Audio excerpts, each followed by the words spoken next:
If you're happy and you know it, clap your hands. If you're happy and you know it, clap your hands. If you have happies and you know it, and you surely want to shout. If you have happies and you know it, clap your hands. It's a happy table over there, you guys. Stay away, you know. Let me just do a small experiment. I want to know what kind of audience I'm dealing with. Clap once if you are single. Clap once if you're in a relationship and you cheat all the time.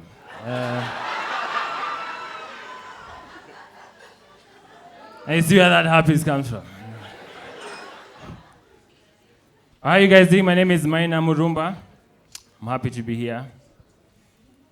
I don't know how bad, I think Kenya is struggling. That's my expert read into. I feel like Kenya is doing poorly. We tried to sell our airport, or we're in the process of selling it. We've already found a buyer. Our airlines are doing badly, our airport is doing badly. I didn't know how bad our airlines were doing until I got on a flight on KQ. I was going to Mombasa.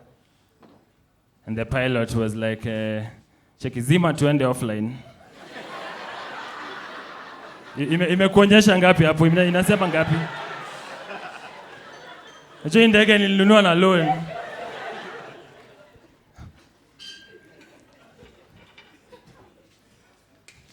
You know, things are so bad. The economy is so tight. I was stopped by a policeman smoking weed.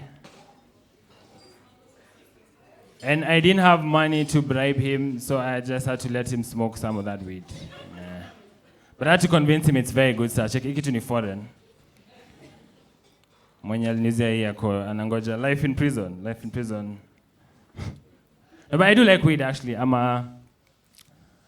I like weed. Let me tell you my worst part about being a weed smoker. I've saved my dealer's number on my phone. And the worst part about that is now I get to see my weed guy's WhatsApp stories. And all his hopes and dreams. I feel like if you're a dealer, your only job should be to bring me bangi.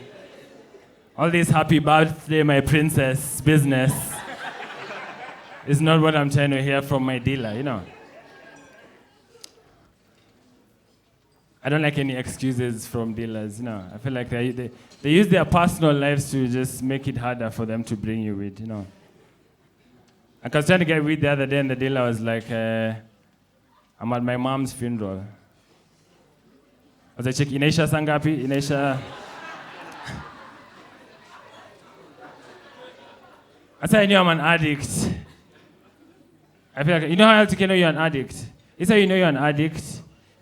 By how angry you get when the weed guy is late.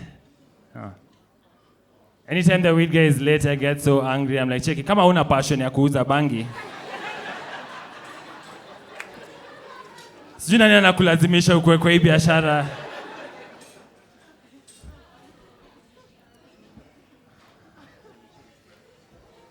There's a homeless guy who lives right now, well, not lives, he stays outside of our apartment.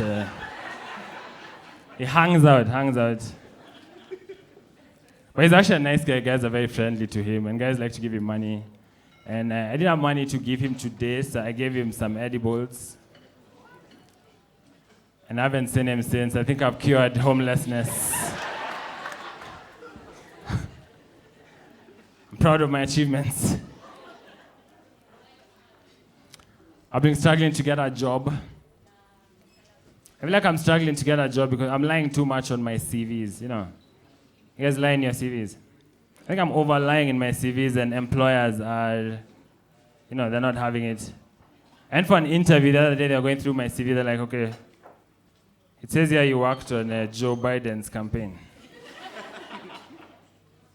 Check it, I retweeted some of his tweets. I helped spread the message. One of my referees is Kim Jong-un.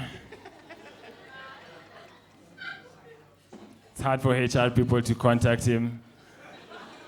But they're making it look like it's my fault. Check, you asked me to put a referee. I'm not supposed to interview myself. If you can't reach him, that's on, you know. I've been so desperate with my job hunting, ended up on the Al-Shabaab website. Have you guys been on the Al-Shabaab website? It's actually a very nice website. Has the About Us. Meet the team. I was happy to meet the team. They're very nice team building pictures. It's the kind of place I want to work at, I think our values align very well. But I don't think I would take any job with Al-Shabaab. I feel like I'm too lazy to accept any frontline terrorist jobs, If I was to take a job with Al-Shabaab, I want to do like the social media. Like you guys plan the beheadings, I'll make sure we have the right hashtags.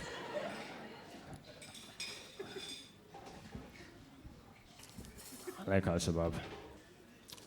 I read a headline recently that by the year 2056, the world is going to be completely cashless, thanks to all the innovation and technology. And not to brag, but I've been completely cashless since 1992. No one has called me a revolutionary or anything. I think I'm 50 years ahead of my time, Actually, I can't wait for the time when the world will be operating without cash. No. Can you imagine music videos only now with mobile money? No. Or you go to a strip club, a stripper is dancing in a face, she's throwing that ass back. You're like, okay, so you buy goods? Pochi, umesema pochi ama nini?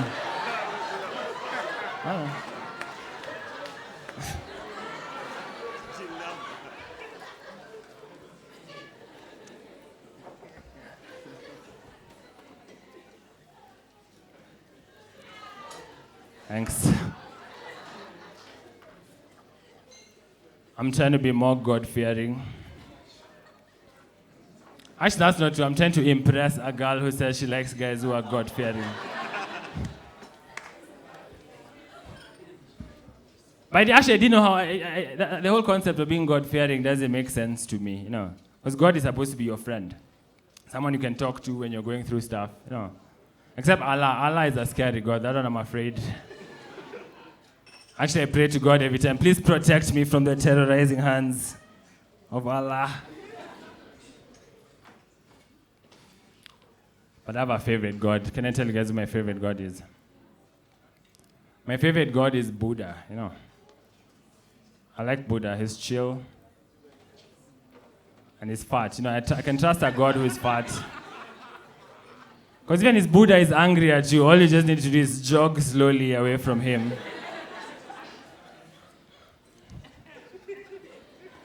No, but honestly, I like Buddha because it's easy for me to pray to Buddha in my native language. Check it, Buddha, please.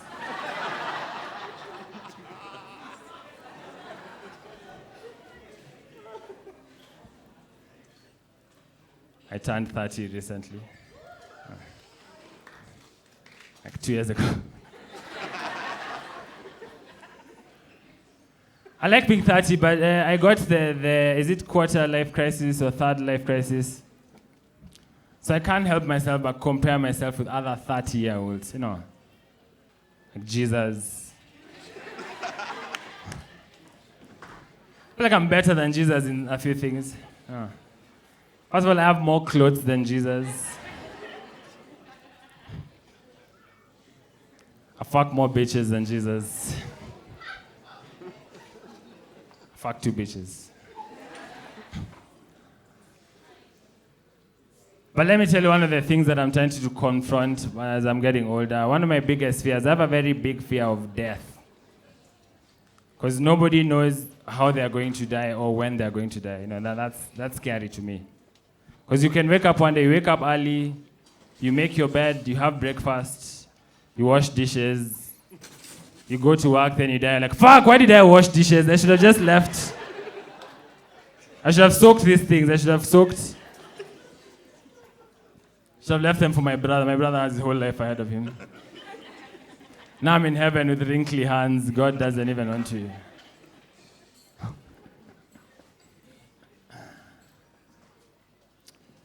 I had a crush on a girl that ended very quickly.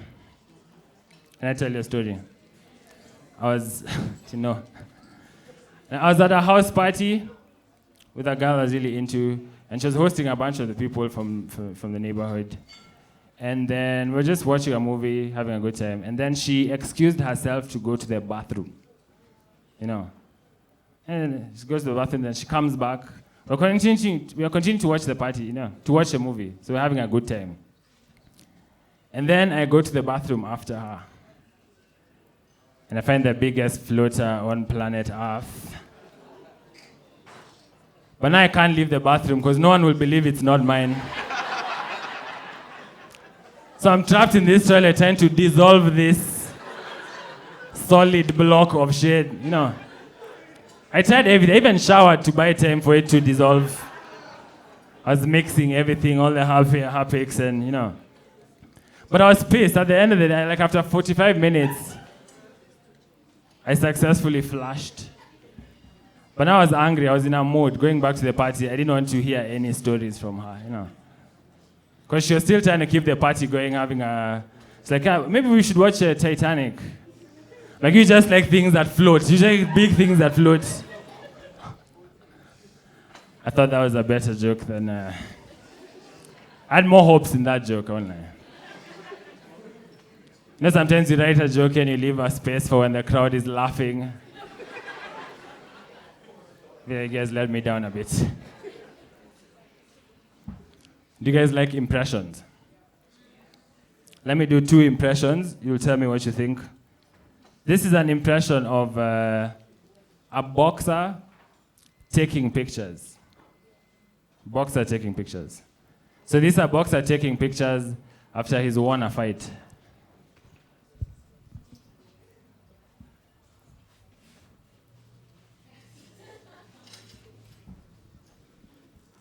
Okay, this is a boxer who's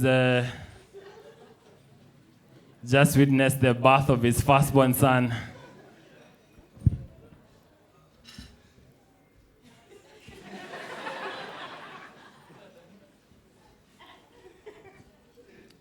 Okay, now this is a boxer who went for a house party and he was having a good time. They gave him the ox. He was drinking some county, having a good time. And at the end of the night, they haven't seen each other with his friends in a long time, so they're trying to take a photo to commemorate.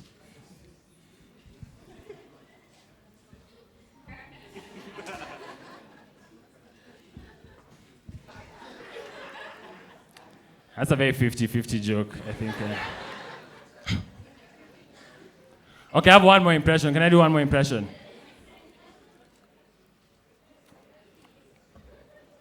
This is Boniface Mwangi answering his doorbell. Ding, ding.